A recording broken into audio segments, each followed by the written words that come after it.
अकबर, बीरबल और 1000 सोने के सिक्कों का रहस्य।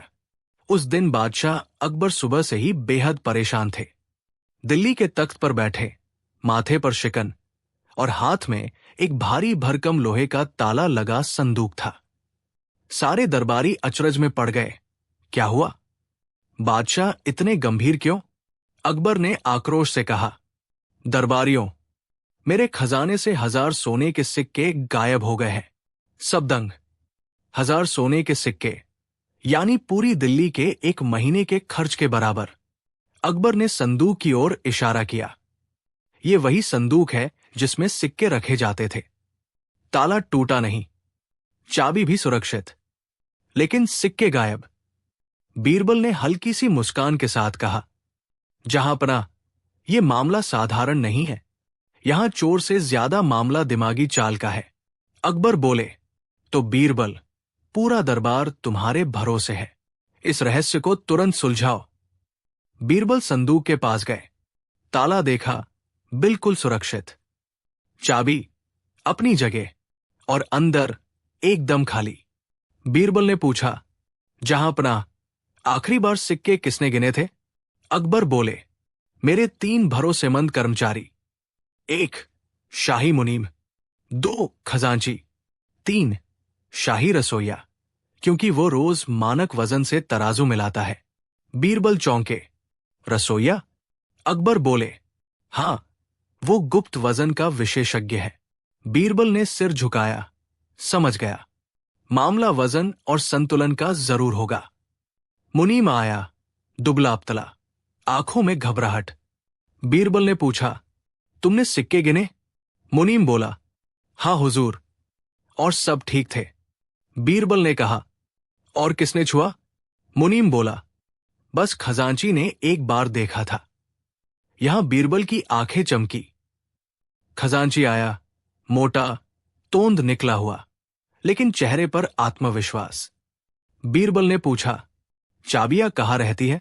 खजांची बोला, मेरे पास हुजूर, और मैं कभी उन्हें खोता नहीं। बीरबल ने बुदबुदाया, चाबी खोने वाला चोर नहीं, चाबी रखने वाला जरूर हो सकता है। रसोइया आया। उसके कपड़ों से मसालों की खुशबू आ रही थी। बीरबल ने पूछा, तुम्हारा काम सिक्का गिनने में क्यों था? रसोइये ने कहा, हुजूर, मैं वजन पहचानने में माहिर हूं। मैंने भी देखा, 1000 सिक्के थे। फिर कहाँ गए? बीरबल ने पूछा। रसोइया बोला, मुझे पता नहीं हुजूर, बस एक बात अजीब थी। अकबर ने पूछा, क्या? सिक्कों का वजन उस दिन हल्का लग रहा था। दरबार में सन्नाटा। बीरबल बोले, जहांपना, चोर ने सिक्के नहीं चुराए, सिक्कों का वजन बदला है। अकबर चौंके। क्या मतलब? बीरबल बोले, यहां तीनों में से किसी ने असली सिक्के निकालकर नकली सिक्के, हल्के वजन वाले, डाल दिए होंगे, और फिर मौका देखकर नकली सिक्के भी निकाल लिए गए। अकबर बोले, तो सब गायब कैसे? बीरबल ने कहा, क्योंकि चोर ने पहले नकली सिक्के से जगह भरी ताकि गिनती वही लगे, और बाद में असली नकली दोनों गायब कर दिए। अब सबका शक खजांची पर गया, क्योंकि चाबी उसके पास थी। बीरबल ने तीनों को अलग अलग कमरों में बंद कर दिया और कहा, कल सुबह चोरी का खुलासा होगा, लेकिन आज रात जलेगी असलियत की अग्नि। अकबर मुस्कुराए। मतलब? बीरबल बोले, हम इन तीनों पर नजर रखेंगे, लेकिन गुप्त तरीके से। रात 12 बजे बीरबल और अकबर छिपकर देख रहे थे। मुनीम डर के मारे सो भी नहीं पा रहा था। बार बार बोल रहा था, मैंने कुछ नहीं किया। खजांची गहरी नींद में खर्राटे मार रहा था, जैसे उसे कोई चिंता ही नहीं। रसोइया धीरे धीरे उठकर बाहर निकला, अंधेरे में कुछ पकाने लगा। अकबर बोले, चोर यही है, रात को कुछ पकाने क्यों आया? बीरबल शांत रहे। रुकिए जहांपना, देखने दीजिए। रसोइया एक लोहे के बर्तन में कुछ पिघला रहा था। जब बर्तन पास लाया गया तो बीरबल ने सूंघ कर कहा, यह सोना नहीं, ये गुड़ और तेल का मिश्रण है, शायद पकवान के लिए।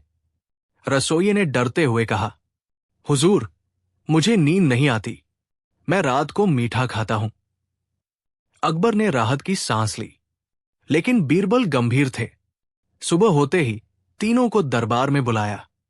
बीरबल ने कहा, आज की परीक्षा है, सच बोलने की नहीं, बुद्धि की। हम तीनों को 3-3 बैग देंगे। एक बैग में असली सिक्के हैं, एक में नकली और एक में मिट्टी। जिसने चोरी की है उसे असली सिक्कों का वजन पहचानना होगा, चाहे छिपाना चाहे या दिखाना। बीरबल ने तीनों के सामने 3-3 बैग रखे। मुनीम ने बैग उठाया, हाथ कांपे, और उसने कहा, यह असली है, भारी है, पर बैग में तो मिट्टी भरी थी। पूरे दरबार ने ठहाका लगाया। खजांची ने बैग उठाया, तुरंत कहा, यह नकली है, हल्के लग रहे हैं। हैरानी की बात, बैग में असली सिक्के थे। बीरबल मुस्कुराए, आपको तो सिक्के पहचानने चाहिए थे, आखिर चाबी भी आपके पास होती है। खजांची चुप। रसोइया आया, तीनों बैग उठाकर देखा, सूंघा, हिलाया और बोला, तीनों बैग गलत है, क्योंकि असली सिक्कों का वजन मैं हाथ में लिए बिना पहचान नहीं सकता, और नकली सिक्कों में धातु की गंध अलग होती है। बीरबल ने ताली बजाई। अकबर बोले, मतलब? बीरबल बोले, मतलब ये कि रसोइया चोर नहीं हो सकता, क्योंकि जिसने असली सिक्के चुराए होंगे वो नकली सिक्कों की गंध भी जानता होगा। तो चोर कौन? बीरबल बोले, अब आखिरी परीक्षा। जो भी चोरी में शामिल नहीं है उसके हाथ पर आज रात आग की कालिख नहीं लगेगी। अकबर हैरान, कौन सी कालिख? बीरबल ने कहा, मैंने कल रात तीनों कमरों के दरवाजे पर हल्की कालिख लगा दी थी। जो रात को बाहर निकलेगा उसके हाथ पर लग जाएगी। चेक किया गया। मुनीम, साफ। रसोइया, साफ। खजांची, हाथ काले। अकबर दहाड़े, तो तुम ही हो चोर। खजांची कांपते हुए बोला, नहीं जहांपनाह, मैं चोरी नहीं कर रहा था। मैं तो रात को चाबी चेक कर रहा था कि कहीं चोर कमरे में तो नहीं। बीरबल हंस दिए, बस यही दिखाना था कि तुम चाबी से बहुत प्रेम करते हो, और जो चाबी से इतना प्रेम करता है वही उसे गलत काम में सबसे आसानी से उपयोग कर सकता है। खजांची पकड़ा गया। बीरबल ने कहा, जहांपनाह, खजांची चोर नहीं है। असल चोर वो नहीं जो रात को बाहर निकला, बल्कि वो है जिसे नकली सिक्के बनाने का ज्ञान हो। सब सन्न। बीरबल ने इशारा किया मुनीम की ओर। मुनीम असली चोर है। अकबर बोले, लेकिन वो तो रात को बाहर नहीं निकला। बीरबल ने कहा, क्योंकि उसके पास सब तैयारी पहले से थी। उसने सिक्के चोरी नहीं किए, बल्कि 1000 सोने के सिक्कों को धीरे धीरे महीनों में बदल दिया, नकली सिक्कों से, जो हल्के थे, और रसोइये ने उसी का सुराग दिया था। अकबर बोले, तो असली सोना कहाँ है? बीरबल ने मुनीम को घूरा। कहिए मुनीम जी, बताया जाए। मुनीम रोते हुए बोला, हुजूर, मैंने डर के कारण ही सब किया। मैंने सिक्के महल के पीछे पुराने कुएं की दीवार में छुपाए हैं। सिपाही तुरंत गए, और सच में दीवार के पीछे से 1000 असली सोने के सिक्के निकले। अकबर गुस्से से बोले, मुनीम, सजा। बीरबल बोले, जहांपनाह, इसे जेल भेज दीजिए। ये चतुर नहीं था, ये सोने का लालची था, लेकिन उसका लालच धोखा नहीं दे पाया, क्योंकि लालच की एक गंध होती है जो हमेशा पकड़ी जाती है। अकबर ने मुस्कुराते हुए पूछा, बीरबल, तुमने ये सब कैसे जाना? बीरबल बोले, जहांपनाह, चोर चाहे कितना भी चतुर हो, वो 2 बातें नहीं छिपा सकता। 1, उसकी आदतें। 2, उसकी घबराहट। खजांची चाबी की आदत से पकड़ा गया, मुनीम घबराहट से, और रसोइया ईमानदारी से बच गया। अकबर खिलखिलाकर हंसे, इसलिए तुम मेरे बीरबल हो। कहानी की सीख, मोरल। 1, लालच चाहे कितना भी छुपाया जाए, अंत में पकड़ा ही जाता है। 2, चतुराई तभी खूबसूरत है जब उसका उपयोग सही काम में हो। 3, झूठ की एक उम्र होती है, लेकिन सच कभी नहीं मरता। 4, भरोसा वो पूंजी है जिसे खोकर कोई अमीर नहीं बन सकता। बीरबल ने सब ठगों को ठग लिया। सब हैरान। अकबर के दिल्ली में फैली अजीब खबर। दिल्ली के चौराहों पर अचानक एक सनसनी फैल गई। ठगों का नया गिरोह आया है। जो भी इनके पास जाता है उल्टा खुद ही बेवकूफ बनकर लौटता है। किसी की मुर्गी गायब, किसी की अंगूठी, किसी का पैसा और किसी का तो पूरा बैल ही हवा में गायब हो गया। लोग इतने परेशान कि चौराहे पर खड़े होकर जोर जोर से चिल्ला रहे थे, अरे कोई तो रोको इन ठगों को, ये तो ठग नहीं जादूगर है। लेकिन असली मजा तो तब आया जब दरबार पहुंचा एक हंसता हुआ ढीला ढाला नौजवान। उसने अकबर के सामने आकर कहा, जहां पनाह, हम ठग नहीं कलाकार हैं। अकबर दंग रह गए। पूरे दरबार में खुसर फुसर शुरू हो गई। अकबर बोले, तुम क्या करने आए हो? नौजवान बोला, आप लोगों को असली ठगी का कला दिखाने। अकबर भड़क उठे, तुम हमारा मजाक उड़ा रहे हो? नौजवान मुस्कुराया, मजाक नहीं जहां पनाह, हम आपको अंतिम ठगी का खेल दिखाएंगे जिसे आज तक कोई नहीं पकड़ सका। दरबार हक्का बक्का। सभी मंत्री गुस्से में और उस नौजवान की आंखों में शैतानियत चमक रही थी। अकबर बोले, तुम्हें पता भी है कि यहां कौन बैठा है? नौजवान हंसकर बोला, हां, दुनिया जिसे अकबर महान कहती है। लेकिन अगर बीरबल महान भी यहां है तो हम आज उन्हें भी चकमा देकर ही रहेंगे। पूरे दरबार में सन्नाटा। बीरबल मुस्कुराए, अच्छा तो तुम हमें ठगना चाहते हो? नौजवान बोला, ठगना नहीं, आपकी समझदारी की परीक्षा लेना चाहता हूं। नौजवान ने चार और लोगों को बुलाया। ये सब समान दिखते थे, एक के जैसा चोला, एक जैसी दाढ़ी, एक जैसी आवाज। सभी बोले, हम 5 ठग हैं, लेकिन पकड़ो किसे? सभी एक जैसे। उन्होंने एक एक थैला अकबर के सामने रखा। हर थैले पर लिखा था, चुराया गया सामान। अकबर गुस्से में बोले, ये सब नाटक बंद करो। पहले ये बताओ कि दिल्ली में चोरी क्यों कर रहे हो? ठग हंसे, जहां पनाह, हम असली ठग नहीं, हम असली ठगों को पकड़ने के लिए अपनी कला सिखाते हैं। और आज हम आपके दरबार में सबसे कठिन परीक्षा लेकर आए हैं। देखना है कि कौन हमें पकड़ सकता है। भीड़ में हंसी, आश्चर्य, शक, सब कुछ था। अकबर बोले, बीरबल, तुम संभालो इनको। बीरबल मुस्कुराया, जहां पनाह, मुझे इन्हें पकड़ना नहीं, ठगना है। सभी ठग हंसे, हमें ठगना? अरे हम तो जनाब ठगों के उस्ताद हैं। बीरबल ने कहा, चलो देखते हैं, पहले अपना खेल दिखाओ। ठगों ने एक सिक्का हवा में उछाला और जैसे ही सिक्का ऊपर गया, गायब हो गया। पूरा दरबार दंग। अकबर बोले, ये जादू कैसे किया? ठग बोले, ये ठगी की कला है, जहां पनाह। लेकिन बीरबल मुस्कुराते हुए बोला, ये जादू नहीं, जेब का खेल है। बीरबल ने ठग नेता की जेब टटोली और उसी जेब से वही सिक्का निकाल लिया। पूरा दरबार तालियां बजाने लगा। ठग चौंक गए। एक बोला, ये तो अंदाजे से निकाला होगा। बीरबल, ठग एक जगह गलती करते हैं, वे हमेशा चीज छुपाने में ज्यादा आत्मविश्वास दिखाते हैं।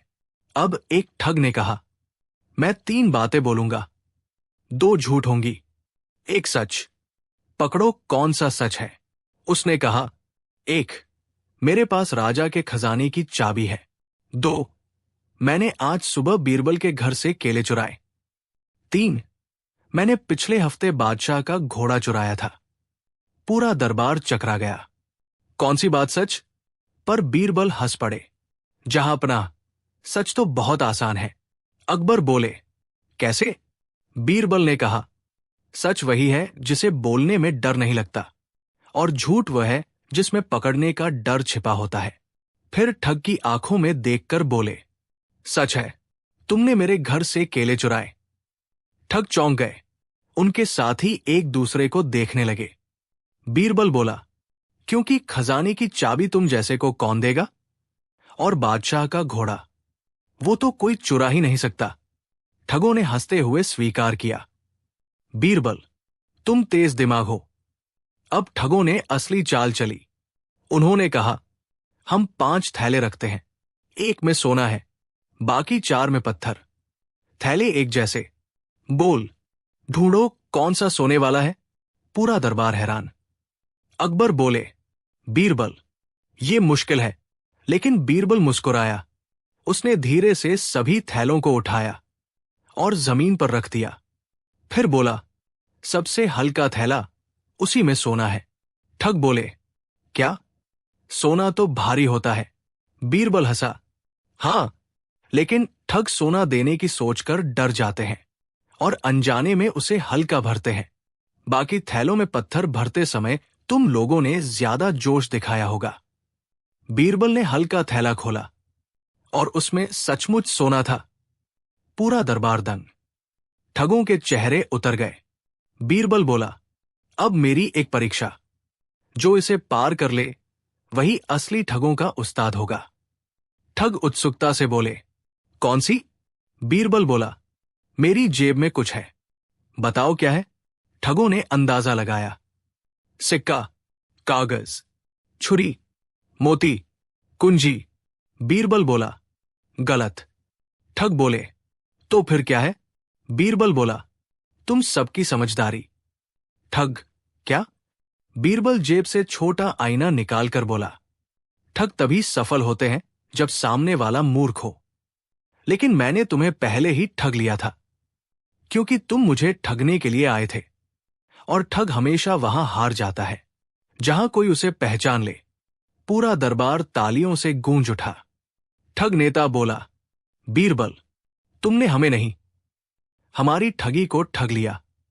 अकबर बोले, अब इन लोगों को जेल में डाल दो। बीरबल बोला, नहीं जहांपनाह, इनमें कला है, दिमाग, हाथ की सफाई, चालाकी। अगर इन्हें सही काम में लगाया जाए तो ये जनता की रक्षा कर सकते हैं। ठग नेता बोला, हम तैयार हैं। फिर अकबर आदेश देते हैं, आज से तुम सब शाही गुप्तचर दल में रहोगे। तुम्हारी चालाकी से अब असली चोर पकड़े जाएंगे। ठगों ने सिर झुका दिया। आज पहली बार उन्हें किसी ने हराया भी था और सुधारा भी।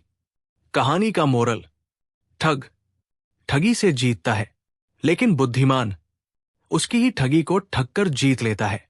और असली चालाकी चुराने में नहीं, गलत को सही दिशा देने में है।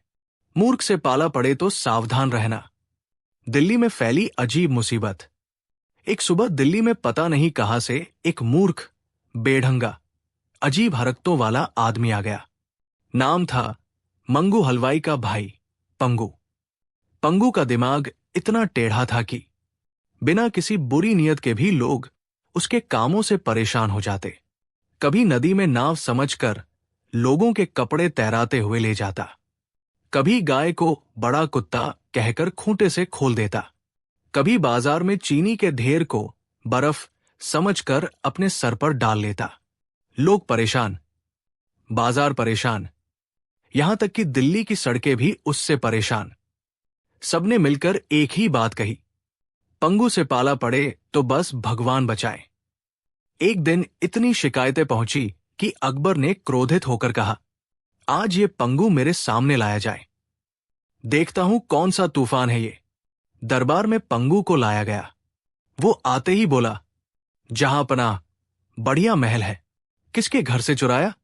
अकबर का चेहरा लाल। मंत्री मुस्कुराहट रोक रहे थे।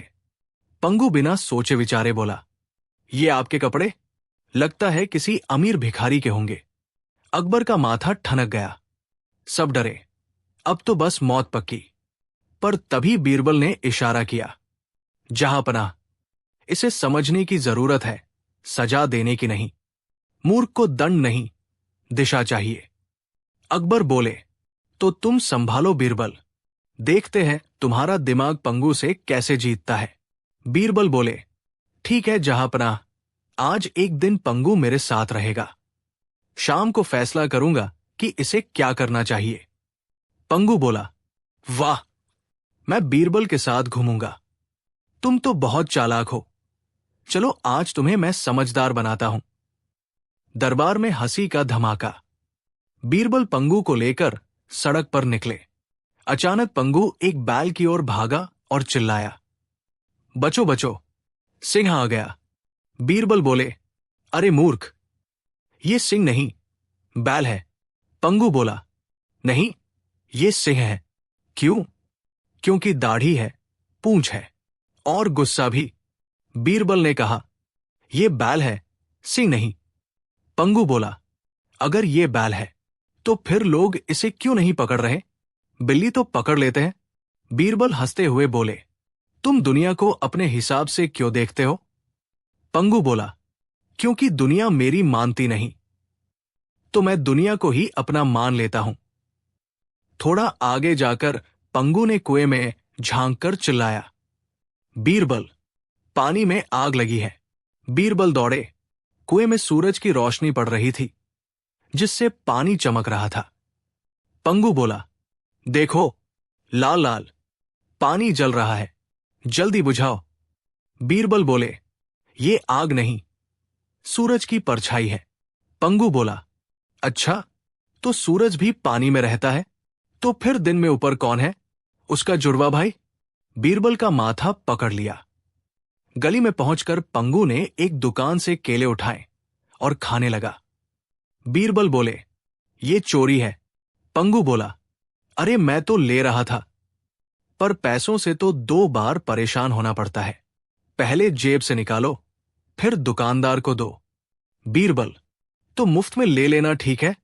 पंगु बोला, हां, दुकानदार को दुख तो बाद में होगा, लेकिन मुझे खुशी पहले मिल रही है। बीरबल सोच रहे थे, इससे बहस करना नदी में छेद ढूंढने जैसा है। शाम को पंगु और बीरबल दरबार में लौटे। अकबर बोले, बीरबल, अब बताओ, क्या करना चाहिए इस पंगु के साथ?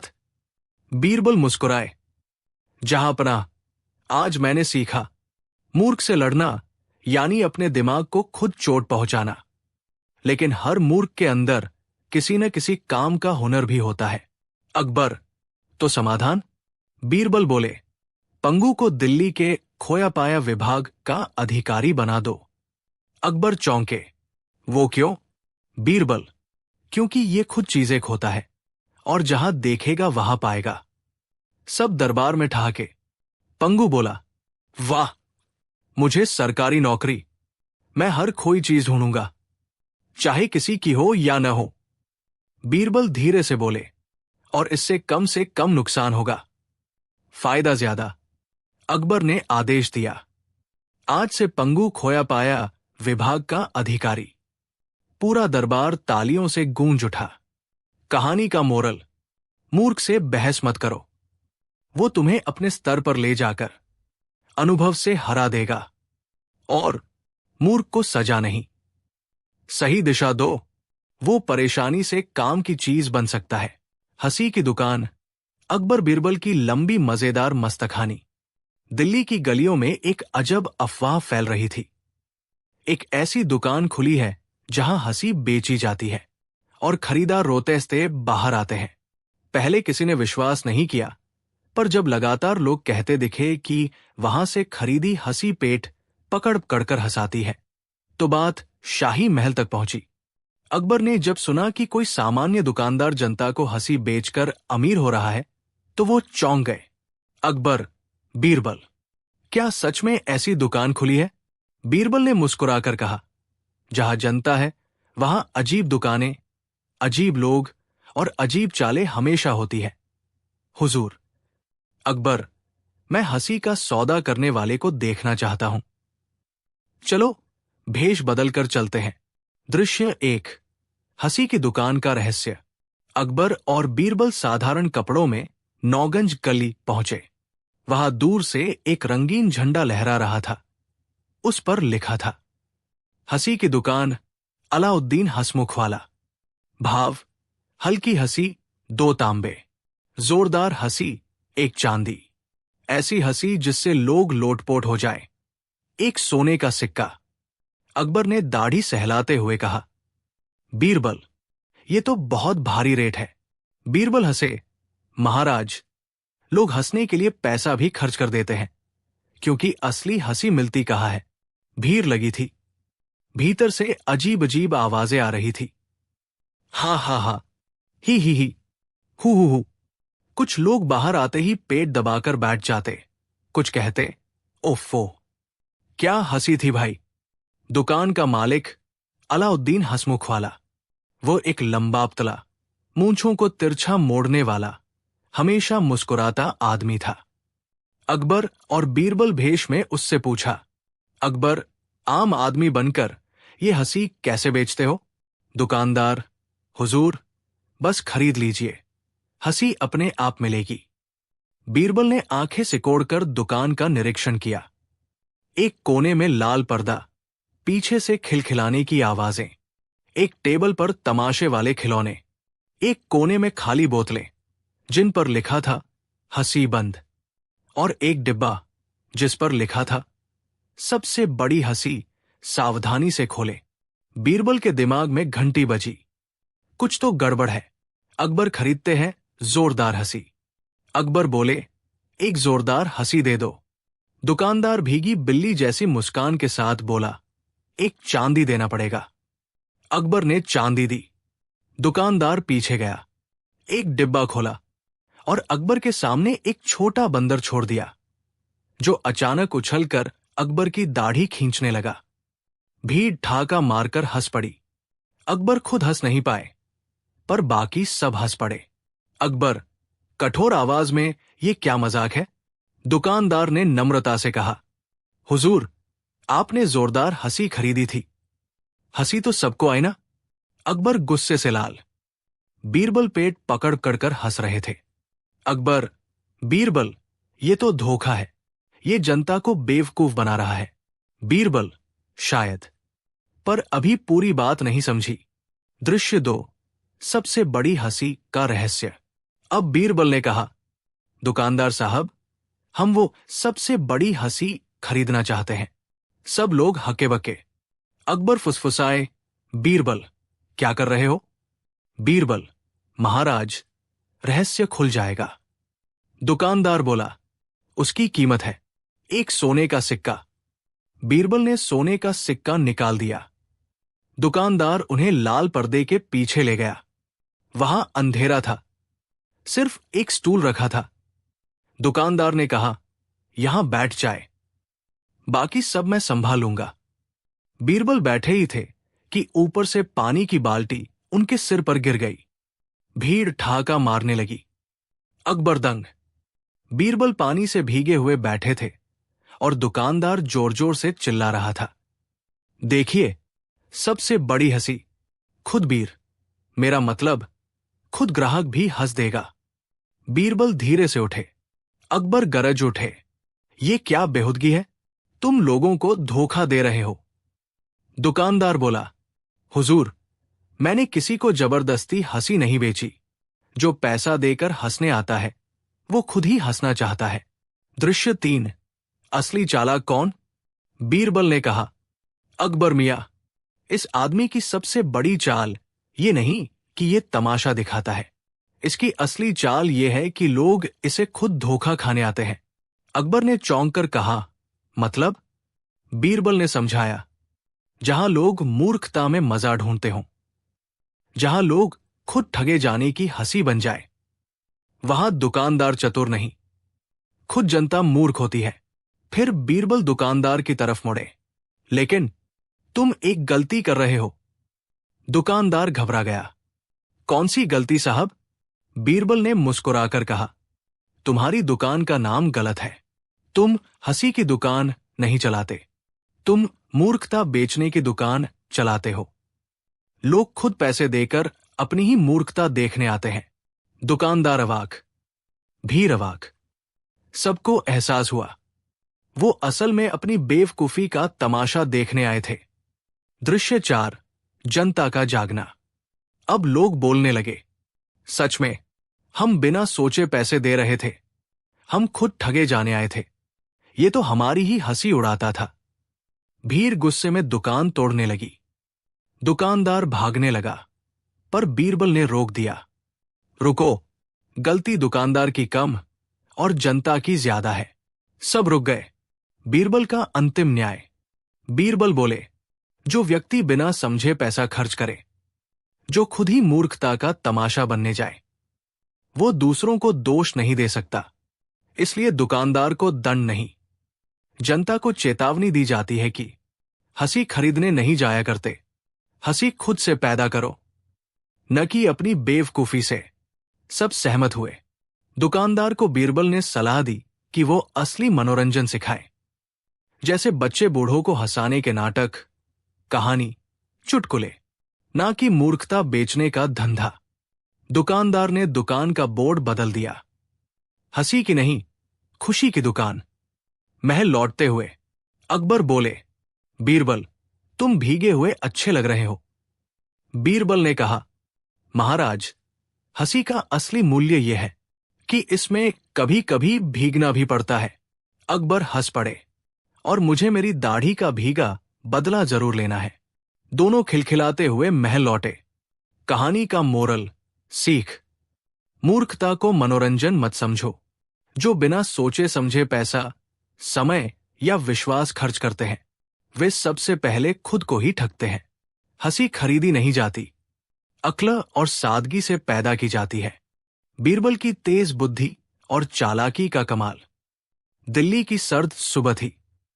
कोहरा इतना घना कि महल की सीढ़ियां तक धुंध में खोई लगती थी। इसी माहौल में बीरबल हमेशा की तरह अपनी मुस्कान और पैनी नजरें लेकर दरबार पहुंचे। पर आज वहां एक अजीब हलचल थी। सिपाही, मंत्री, हकीम, सब किसी न किसी उलझन में भाग रहे थे। लगता था कि दरबार में कोई बड़ी मुसीबत तैर रही है। अकबर गुस्से से इधर उधर टहल रहे थे। बीरबल, आज तो तुम्हारी बुद्धि की परीक्षा होनी ही है। बीरबल मुस्कुराए, हुजूर, मैं तो रोज ही परीक्षा देता हूं, बस प्रश्न बदलते रहते हैं। अकबर ने क्रोध भरी आवाज में कहा, आज सुबह कोई मेरे कमरे के बाहर एक पर्ची चिपका गया है। उस पर लिखा है, अकबर महान नहीं, अकबर अज्ञान। और ये भी लिखा है, अगर हिम्मत है तो आज दोपहर लाल कोठी बाजार में मिलने आओ। बताओ, ये किसकी करतूत है? पूरा दरबार सन्न। अकबर का अपमान, और वह भी खुलेआम। बीरबल ने पर्ची हाथ में लेकर देखा। अक्षर टेढ़े मेढ़े थे, पर चालाकी से लिखे हुए। बीरबल बोले, महाराज, जिसने लिखा है वो मूर्ख नहीं, बल्कि बहुत चतुर है, और वो आपको लाल कोठी बाजार इसलिए बुला रहा है क्योंकि वहां सैकड़ों लोग रहते हैं।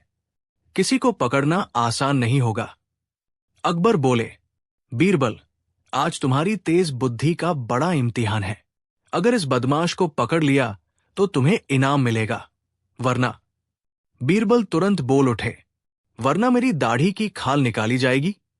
हुजूर, आपकी धमकियां अब पुराने जूते जैसी लगने लगी है। दरबार ठाके से भर गया। दोपहर को अकबर और बीरबल लाल कोठी बाजार पहुंचे। भीड़ इतनी कि हवा भी धक्के मारकर निकलना चाहती हो। हर तरफ दुकानें, ठेले, मसाले की खुशबू, भट्टी पर रोटियां, और एक कोने में जड़ी बूटियों वाला वैद्य जो खुद अपनी दवाई चखते ही खांसने लगता था। अकबर भड़के हुए थे। बीरबल, अब बताओ कि ये बदमाश कौन हो सकता है? बीरबल ने भीड़ को ध्यान से देखा, फिर एकदम से बोले, हुजूर, इस पर्ची का लेखक भीड़ में नहीं है। अकबर चौंक गए। तो कहाँ है? बीरबल ने इशारा किया। ऊपर, उन खपरेल वाली छतों पर। अकबर ने ऊपर देखा। कुछ छोटी छोटी झोपड़ियां, जिनमें से एक से धुआं निकल रहा था। बीरबल ने सिपाहियों को चढ़ने का इशारा दिया। जैसे ही सिपाही ऊपर पहुंचे, एक दुबला पतला आदमी डरकर भागा। उसने हाथ में कागजों की एक गड्डी पकड़ी हुई थी। सिपाही उसे पकड़कर नीचे लाए। अकबर गरजे, क्यों किया मेरा अपमान? वो आदमी बोला, जहांपनाह, मुझे तो लगा ये मजाक है। बाजार में हंसी की चीजें बिकती हैं। मैंने भी सोच लिया कि ऐसा लिख कर देखूंगा। अकबर गुस्से में उसकी गर्दन पकड़ लेते, उससे पहले बीरबल बोले, हुजूर, ये दोषी नहीं है। अकबर, क्या? पर्ची इसकी झोपड़ी में मिली है। बीरबल, हां, लेकिन ये पर्चियां उसकी नहीं है, उसे किसी ने देकर रखवाई थी। अकबर, तो असली अपराधी कौन है? बीरबल मुस्कुराए। उसकी पहचान पर्चियों पर नहीं, आदमी की चाल पर मिलती है। बीरबल ने बाजार में खड़े सभी लोगों की चाल, मुद्रा और हरकतें देखनी शुरू की। अकबर को समझ नहीं आया कि एक आदमी कैसे किसी की चाल देखकर अपराधी ढूंढ सकता है। फिर अचानक बीरबल ने एक पान वाले को देखते ही कहा, महाराज, ये रहा आपका अपराधी। अकबर, पान वाला? भीड़ हंस पड़ी। बीरबल बोले, इस आदमी ने आप पर मजाक किया है और मेरी बात का सबूत है इसकी दुकान के पीछे छुपा हुआ डिब्बा। सब चौकन्ने हो गए। डिब्बा लाया गया। उसमें दर्जनों पर्चियां और कई हास्यास्पद कविताएं थी, जिनमें अकबर के बारे में अजीब अजीब मजाक लिखे थे। अकबर गरज उठे। हिम्मत कैसे हुई? पान वाला घबराकर बोला, हुजूर, मैं तो बस लोगों को खुश करने के लिए लिखता हूं। बाजार में लोग उदास रहते हैं, मेरे मजाक पढ़कर हंस लेते थे। बीरबल ने हंसते हुए कहा, महाराज, देखिए इसकी दुकान का नाम, खुशियों का पांघर। ये पान नहीं बेचता, हंसी बेचता है। और ये आदमी चालाक इसलिए है क्योंकि ये जनता को खुश रखने की कोशिश करता है, लेकिन सीमा पार कर गया। अकबर बोले, इसको सजा दो। बीरबल ने उंगली उठाकर कहा, सजा से पहले मेरी बात सुनिए। असली अपराध सिर्फ मजाक लिखना नहीं, अपराध यह है कि उसने मजाक में सम्मान की सीमा पार कर दी। भीड़ सहमति में सिर हिलाने लगी। अकबर बोले, तो सजा क्या होनी चाहिए? बीरबल ने मुस्कुराया, हुजूर, इसकी दुकान बंद न कराए, इससे तो लोग उदास हो जाएंगे। अकबर, तो फिर? बीरबल, इससे कहिए कि आज से ये अकबर की बुद्धि पर पर्चियां लिखेगा। ऐसी पर्चियां जिनमें आपकी वीरता, आपकी नीतियां, आपकी उदारता और आपका न्याय लिखा हो। मजाक नहीं, सीख होंगी। अकबर चौंक गए। सीख? बीरबल, जी हां, जहां भीड़ हंसती है वहां सीख देना आसान होता है। ये आदमी अपनी चालाक कलम से दरबार की भलाई करेगा। भीड़ चिल्लाई, बीरबल जिंदाबाद। पान वाले ने घुटनों पर बैठकर कहा, हुजूर, मैं गलती मानता हूं। आज से मैं ऐसी पर्चियां लिखूंगा जिनसे लोग समझदार बने, अकबर का सम्मान बढ़े। अकबर खुश हो गए। बीरबल, तुम्हारी बुद्धि का मुकाबला नहीं। महल लौटते हुए बीरबल की अंतिम चालाकी। अकबर बोले, बीरबल, बताओ तो तुमने पान वाले को देखते ही कैसे पहचान लिया कि वही है? बीरबल मुस्कुराए, महाराज, लाल कोठी बाजार में सिर्फ एक ही आदमी था जो भीड़ में भी हंस रहा था। बाकी सब आपकी चिंता में थे। दोषी वही होता है जो समस्या देखकर मुस्कुराए। अकबर स्तब्ध। कमाल है तुम्हारी बुद्धि। बीरबल बोले, हुजूर, बुद्धि तेज हो या धीमी, चालाकी सिर्फ वही चलती है जहां इंसान भीड़ से अलग सोचे। दोनों हंसते हुए महल की ओर बढ़ गए। कहानी का मोरल, सीख, समस्या में जो व्यक्ति अकेला मुस्कुराए उसके इरादे पर जरूर शक करो। तेज बुद्धि का मतलब सिर्फ जवाब देना नहीं, बल्कि इंसान की हर बात, उसका हर इशारा पढ़ना है। सम्मान हर मजाक से बड़ा होता है और बुद्धि का असली कमाल वही है जो दूसरों को गलत राह से सही दिशा में ले आए। एक दिन शाही दरबार में अजीब सा हलचल मची हुई थी। बाजार से लौटते हुए लोग, सिपाही और दरबारी हर तरफ बातें कर रहे थे। कोई हंस रहा था, कोई चौंका हुआ। कारण था एक भिखारी जो महल के मुख्य द्वार के सामने घुटनों के बल बैठा हुआ था और बार बार ये बोल रहा था, मेरी किस्मत बीरबल के सिर पर लिखी है। खबर महल तक पहुंची। कुछ लोग हंसे, कुछ ने ये कहा कि पागल बोल रहा है, पर अकबर उस दिन कुछ जिज्ञासु थे। उन्होंने तुरंत दरबार बुलाया और कहा, इस भिखारी का कहना सुनो, चलो देखेंगे इसमें कितनी सच्चाई है। भिखारी को दरबार में लाया गया। उसने पत्थर की तरह झुकी आंखों से सबको देखा और फिर गूंजते स्वर में दोहराया, मेरी किस्मत बीरबल के सिर पर लिखी है। आवाज में कुछ अजीब सी गंभीरता थी। ना तो वो निस्सार था, ना ही केवल भिखारियों जैसा बेबस। अकबर मुस्कुराए और बीरबल की तरफ देखा। बीरबल ने भी मुस्कुराहट लौटाई, पर उसकी आंखों में हमेशा जैसी शांति और जिज्ञासा रहती थी, वही झलक थी। बीरबल ने कहा, जहांपनाह, पहले तो लगने दीजिए कि आदमी क्या कह रहा है, फिर मैं अपने ढंग से इसकी पड़ताल कर लूंगा। दरबारियों और आम लोगों की भीड़ बढ़ गई। भिखारी ने बताना शुरू किया कि वो कब और कहां से आया है, मगर उसकी बातों में हमदर्दी भी थी और रहस्य भी। उसने कहा कि उसका नाम छोटा सा नहीं, बल्कि किस्मत का नाम था, अशरफ। उसने बताया कि वो कई सालों से भटक रहा है, पर कुछ न कुछ ऐसा हुआ कि वो बार बार बीरबल का नाम सोचने लगा। तब मैंने महसूस किया, उसने कहा, कि जो भी हंसी खुशी मेरे हिस्से में आती है वो बीरबल के साथ हो जाती है, और जो तकलीफें आती हैं वो किसी और के सिर पर लिखी होती है। इसलिए मैंने कहा, मेरी किस्मत बीरबल के सिर पर लिखी है। दरबार में हल्की हल्की हंसी उभर आई, पर अकबर ने तुरंत आदेश दिया, अगर बीरबल की किस्मत पर कुछ लिखा है तो हमने उसे परखना होगा। बीरबल, तुम क्या कहते हो?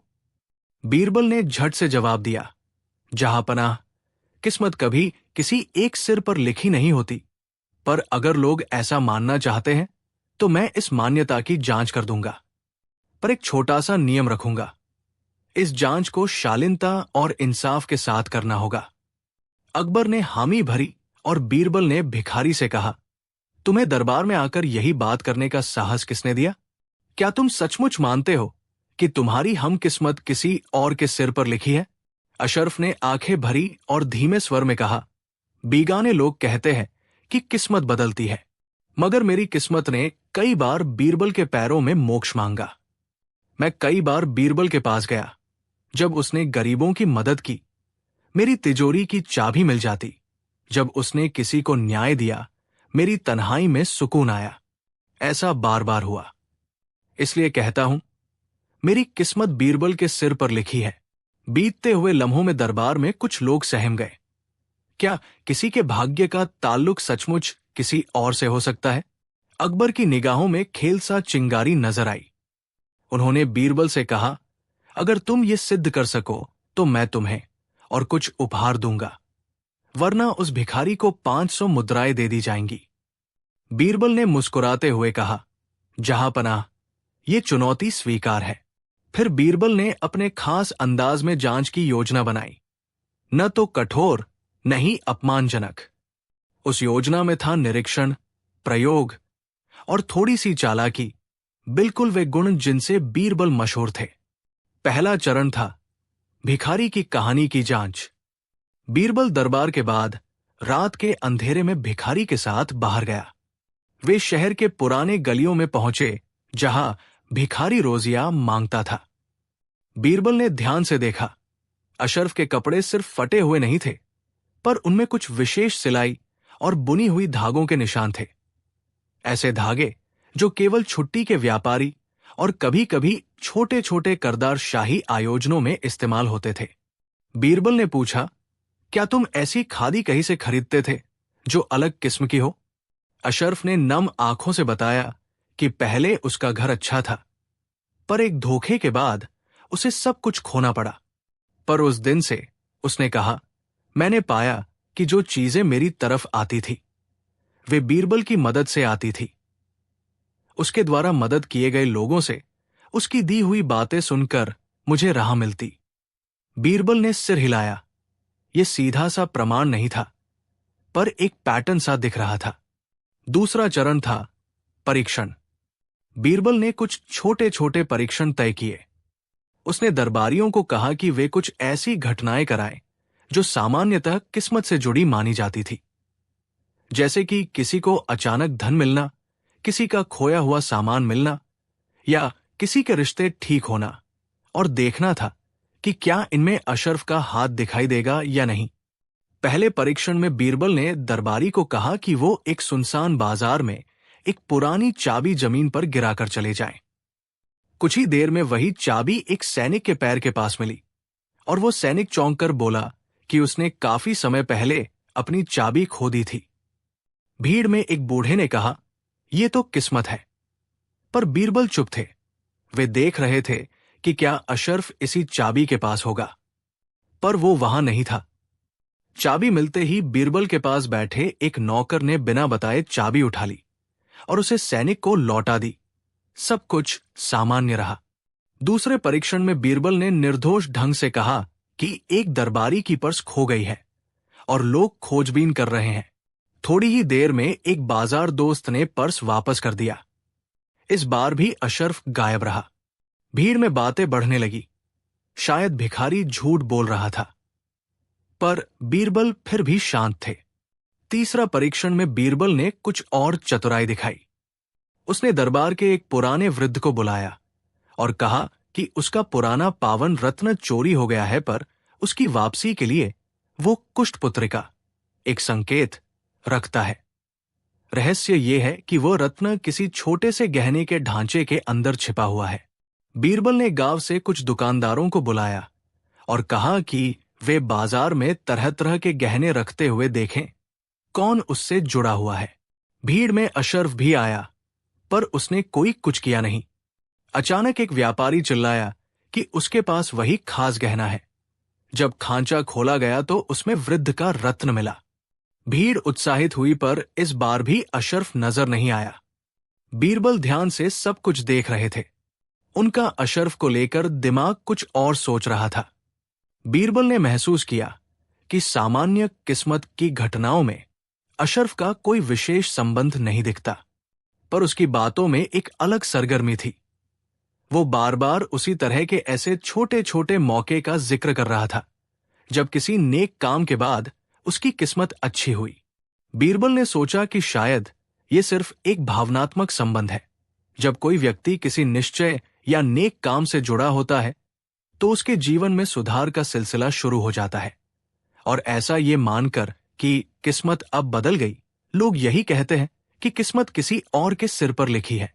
तब बीरबल ने अगला कदम उठाया। उन्होंने दरबार में एक सार्वजनिक प्रयोग का आयोजन किया, पर इसे इतनी सूझबूझ से किया कि भिखारी भी, दरबार भी और आम लोग भी सम्मोहित रहे। बीरबल ने कहा, आज हम देखेंगे कि किसी की किस्मत बदलती कैसे है।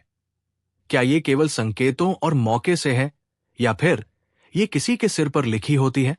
बीरबल ने महल के चौक पर एक बड़ा मंडप सजाया। उन्होंने दरबारियों से कहा कि वे किसी भी गरीब या किसी भी भिखारी को देखकर उसकी जरूरत पूरी करें, पर शर्त यह थी कि वो भिखारी स्वयं बताए कि किस तरह की मदद चाहता है। भीड़ में कई भिखारी आए, पर एक एक करके सबको वही चीजें मिली जो वे मांग रहे थे, रोटी, कपड़ा, काम। अचानक भिखारी अशरफ भी आया। उसने देखते हुए कहा, अब भी वही होगा। जैसे बीरबल ने किसी और की मदद की, मेरी किस्मत उसमें शामिल हो जाएगी। बीरबल ने मुस्कुराकर कहा, आजमा कर देखो। अशरफ ने एक एक करके लोगों को बताया कि वो क्या चाहता है।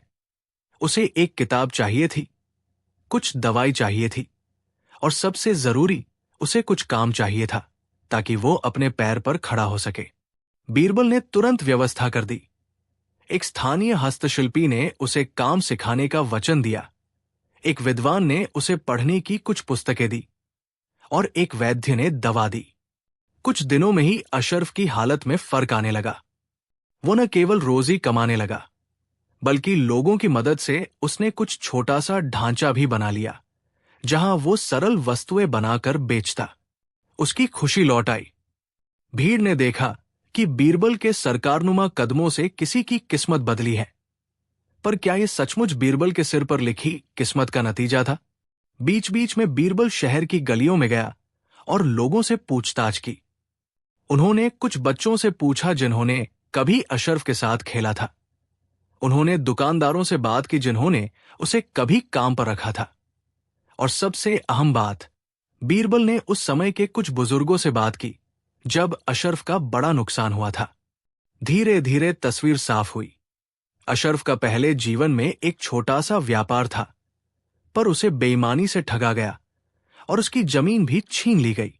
उसने शहर छोड़ा, पर किस्मत ने उसे बार बार किसी न किसी तरह से रास्ता दिखाया।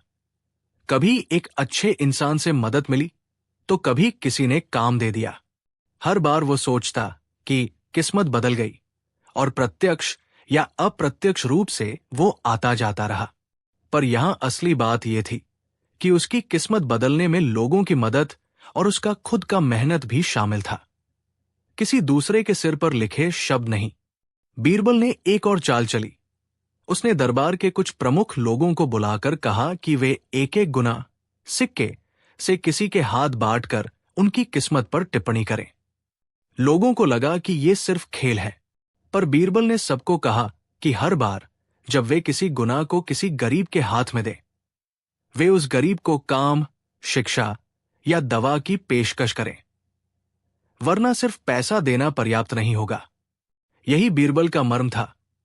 किस्मत के साथ इंसाफ, सहायता और अवसर दिए बिना स्थायी बदलाव नहीं आता।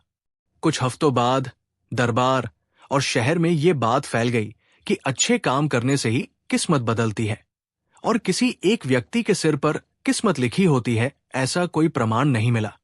अशरफ की हालत सुधरने लगी और उसने भी खुलकर स्वीकार किया कि जब बीरबल ने उसे अवसर दिए तब उसने मेहनत की और अपना काम बनाया। उसने कहा, शायद मैंने गलत कहा था। मेरी किस्मत बीरबल के सिर पर लिखी नहीं थी, पर बीरबल की तरह जो लोग हैं उन्होंने मेरी किस्मत बदलने में मदद की। इसलिए मैं यही कहता हूं, मेरी किस्मत उन लोगों के आकर पर लिखी है जिन्होंने मेरा हाथ थामा। अकबर ने दरबार में फिर आदेश दिया तो अब यह सिद्ध हुआ कि किसी की किस्मत किसी और के सिर पर लिखी नहीं होती, पर किसी की मदद, धर्म और अवसर देने से जीवन बदलता है। बीरबल, तुम्हारी जांच उत्तम रही। और फिर अकबर ने भिखारी अशरफ को 500 मुद्राएं और महल के समीप रहने के लिए एक छोटा सा आवास दिया। साथ ही उसे शिल्प का प्रशिक्षण जारी रखने के लिए सहायता भी कायम रखने का आदेश दिया। पर यही कहानी खत्म नहीं हुई। कुछ दिनों बाद अशरफ ने कुछ ऐसा किया जिससे सब चकित हो गए। उसने महल के समक्ष एक छोटा सा आंगन बनाया जहां गरीब और परेशान लोग आकर अपनी छोटी छोटी समस्याएं बता सकते थे, और जो लोग मदद करना चाहते थे वे यहां आकर अपने छोटे छोटे संसाधन दे सकते थे। ये आंगन किस्मत का आंगन के नाम से जाना गया। लोगों ने महसूस किया कि किस्मत कोई जादुई चीज नहीं, ये अपने हाथों से बनाई जाने वाली स्थिति है, पर इसमें दूसरों का प्यार और मदद भी प्रमुख है। अशरफ ने कई बार कहा, बीहड़ रास्ते में अगर किसी ने हाथ थाम लिया तो किस्मत बदल जाती है। बीरबल ने मेरा हाथ थामा, पर असल में वो समाज ने मिलकर मेरी किस्मत बनाई। कई महीनों बाद बीरबल ने अपनी चुटीली मुस्कान के साथ अकबर से कहा, जहांपनाह, आपने मुझे आज एक और इनाम दिया। ये कि हमने सबको ये दिखा दिया कि किस्मत के पीछे अस्तित्व में 2 चीजें काम करती हैं, अवसर और कार्य। अवसर देने वाला इंसान बड़ा है और उसे अवसर का सही रूप देने वाला समाज महान है। अकबर ने सिर हिलाया और कहा, सच कहा बीरबल। और अब तुम बताओ, उस भिखारी ने जो कहा था, मेरी किस्मत बीरबल के सिर पर लिखी है, बात कब सही थी और कब गलत?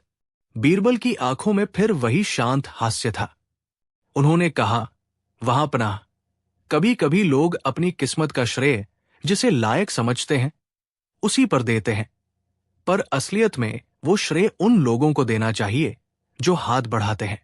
अगर कोई कहे कि उसकी किस्मत मेरे सिर पर लिखी है तो मैं उसे ये कहूंगा, ठीक है, पर तुम अपने कर्मों का श्रेय भी अपनी मेहनत और दूसरों की मदद को दो। कहानी के अंत में अशरफ का आंगन रोजाना भीड़ से भरा रहता। बच्चे पढ़ते, वृद्ध दवा पाते और लोगों के चेहरे पर उम्मीद की किरणें खिलती। बीरबल ने फिर से दरबार में एक छोटी सी सीख दी जो लोगों के दिलों पर चिपक गई। किस्मत कोई कुर्सी नहीं है जिस पर हम बैठकर इंतजार करें।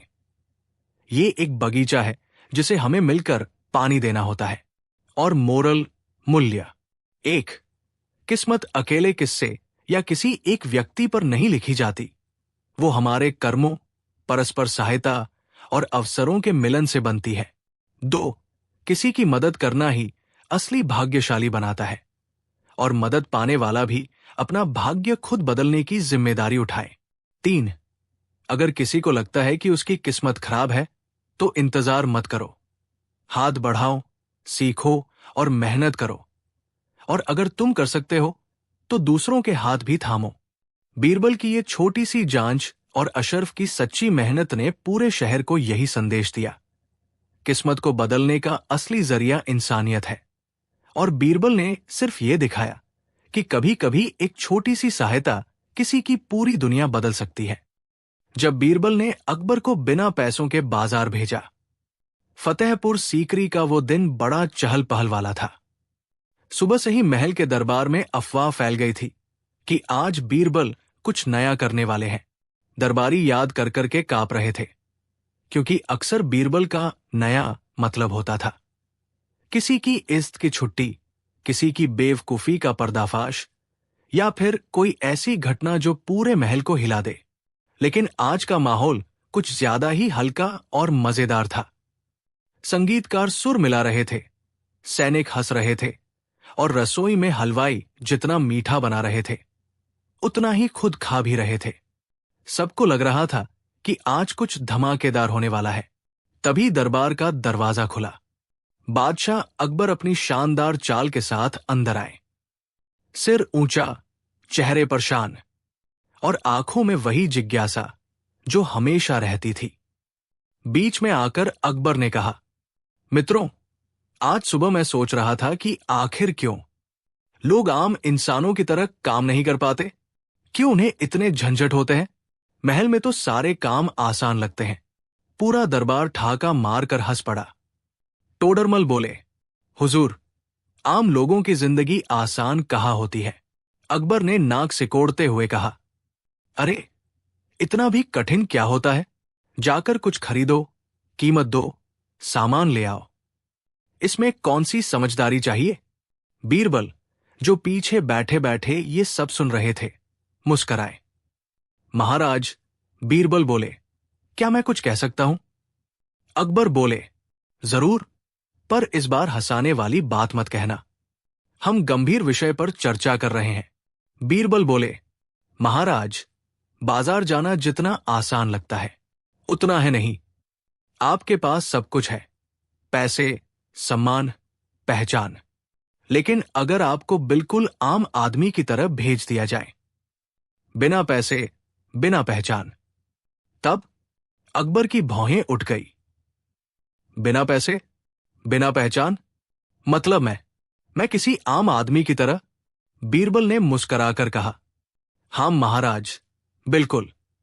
अकबर ने कहा, तो ठीक है, मैं साबित करके दिखाऊंगा कि यह कितना आसान है। पूरा दरबार दंग रह गया।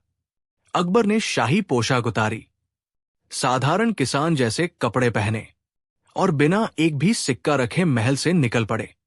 पर अभी बाजार पहुंचे ही थे कि पहली मुसीबत आ गई। एक दुकानदार बोला, ए ओए, रास्ते में खड़े क्यों हो? हटो, काम करने दो। अकबर नाराज हो गए। तमीज से बात करो। मैं बाद। फिर खुद ही रुक गए। उन्हें याद आया, आज वे आम आदमी हैं, उनकी पहचान यहां कोई नहीं जानता। उन्होंने हंसकर कहा, भाई, मैं रास्ता ढूंढ रहा हूं। दुकानदार बड़बड़ाया, सभी यही बोलते हैं, काम भी नहीं करते, सवाल पूछते रहते हैं। अकबर को पहली बार फील हुआ, अरे, बिना पहचान के लोग कितना डांट खाते हैं। अकबर को भूख लगी। वे एक ढाबे पर गए। भाई, एक रोटी दे दो। ढाबे वाला बोला, पैसे? अकबर ने कहा, अभी नहीं है, लेकिन बाद में दे दूंगा। ढाबे वाला चिल्लाया, बाद में? मुफ्त में रोटी? जा, चल यहां से। अकबर को पहली बार समझ आया, गरीब आदमी जब कहता है बाद में दे दूंगा, तो सामने वाले को कैसे शक होता है। वे चुपचाप आगे बढ़ गए। अकबर को याद आया कि बीरबल ने कहा था, बाजार में कुछ खरीदने के लिए पहले कमाना पड़ता है। अकबर ने काम ढूंढना शुरू किया। उन्होंने एक दुकानदार से पूछा, मैं आपकी मदद कर दूं, बदले में थोड़ा खाना दे देना। दुकानदार बोला, मदद? तुम? चलो, गोदाम से बोरी लेकर आओ। अकबर ने बोरी उठाई, पर बोरी बहुत भारी थी। वे लड़खड़ा गए और बोरी गिर गई। दुकानदार चिल्लाया, अरे अनाड़ी, काम आया नहीं और नुकसान कर दिया। अकबर बोल पड़े, अरे भाई, मैं बादश। फिर रुके, कह नहीं पाए। दुकानदार ने उन्हें धक्का देकर बाहर कर दिया। अब अकबर के चेहरे से शान गायब होने लगी थी। अकबर ने आगे बढ़ते हुए देखा, एक बूढ़ी औरत पानी के मटके भर रही थी। उन्होंने कहा, माताजी, मैं मदद कर दूं? बूढ़ी बोली, अगर तुम मदद करोगे तो मैं तुम्हें 2 रोटियां दे दूंगी। अकबर तुरंत तैयार हो गए। उन्होंने मटके उठाए, लेकिन मटका फिसल गया और गिरकर टूट गया। बूढ़ी चिल्लाई, अरे गरीब हूं और तुमने मेरा एकमात्र मटका तोड़ दिया। अकबर हक्के बक्के रह गए। वे बोले, मैं क्षमा चाहता हूं। बूढ़ी बोली, जाओ यहां से, मेरे काम के भी नहीं। अकबर को गहरी चोट लगी। महल में कोई उनकी आवाज नहीं उठाता था। यहां एक बूढ़ी औरत ने उन्हें फटकार दिया। अकबर जब आगे बढ़े तो देखा, एक छोटा लड़का रो रहा है। उसके हाथ में टूटी हुई पतंग थी। अकबर ने पूछा, क्या हुआ बच्चे? मेरी पतंग उड़ गई और मैं दूसरी खरीद नहीं सकता। अकबर भावुक हो गए। उन्होंने सोचा, मैं कुछ खरीद कर दूं, लेकिन फिर याद आया, उनके पास पैसे ही नहीं है। पहली बार अकबर को असली गरीबी महसूस हुई। उन्होंने बच्चे का हाथ पकड़ा और बोले, चलो, मैं तुम्हारी पतंग ठीक कर देता हूं। उन्होंने लकड़ी का टुकड़ा जोड़ा, धागा बांधा और पतंग चल पड़ी। लड़का खुश हो गया। वो बोला, अंकल, आप अच्छे हो। ये लो, मैं आपको अपनी आधी रोटी देता हूं। और उसने अपनी रोटी आधी करके अकबर को दे दी। अकबर चुप रह गए, गला भराया। एक गरीब बच्चे ने उन्हें रोटी दे दी। जब महल में अकबर ने कभी रोटी की कीमत सोची भी नहीं थी। अकबर ने वो आधी रोटी खाई और कुछ देर सड़क पर बैठे रहे। सोचते रहे, गरीब इंसान हर रोटी के लिए इतना संघर्ष करता है और हमें लगा कि जीवन कितना आसान है। कुछ देर बाद उन्होंने पूछा, बाजार में चीजें इतनी महंगी क्यों हैं? लड़का बोला, क्योंकि हमें मेहनत करनी पड़ती है महाराज। हम सिर्फ बोलकर नहीं खरीद सकते। ये सुनकर अकबर ठिठक गए। अब अकबर वापस महल जाने लगे, लेकिन रास्ते में उन्हें एक गरीब फल वाला मिला। वो बोला, साहब, सेब ले लो। अकबर ने कहा, मेरे पास पैसे नहीं। फल वाला मुस्कराया, कोई बात नहीं, आप अच्छे इंसान लगते हो, एक सेब ले जाओ। अकबर ने कहा, क्यों? मैं पैसे नहीं दे सकता। फल वाला बोला, कभी किसी ने मदद की होगी तो कभी हम भी कर देते हैं। अकबर की आंखें भर आई। महल जाते जाते उन्होंने सोचा, ये लोग कितने गरीब हैं, पर दिल से कितने अमीर। दरबार में सभी बैठे थे। अकबर आए, चेहरा थका हुआ, कपड़े गंदे, पांव धूल से भरे। अकबर ने कहा, बीरबल, मैंने आज जीवन का सबसे बड़ा सबक सीखा है। बीरबल मुस्कराए, महाराज, सबक तो शुरुआत है, अब आप बताइए कि आपने क्या देखा? अकबर बोले, मैंने सीखा कि दुनिया में सबसे मुश्किल काम है पेट भरने के लिए मेहनत करना। महल में बैठकर दुनिया चलाना आसान है, पर बाहर जाकर दुनिया समझना मुश्किल। अकबर रुके, फिर बोले, मुझे आज समझ आया कि आम जनता कितने संघर्ष में है, हर रोटी कितने पसीने से मिलती है।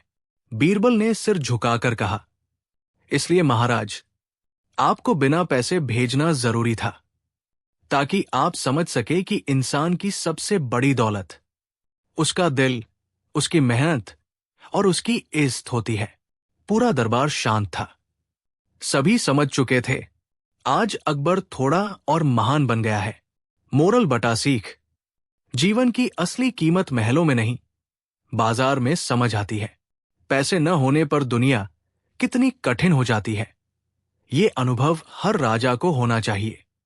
गरीब की रोटी अमीर की सोने की थाली से ज्यादा कीमती होती है। सच्चा अमीर वही है जिसके पास बड़ा दिल हो, न कि बड़ा खजाना।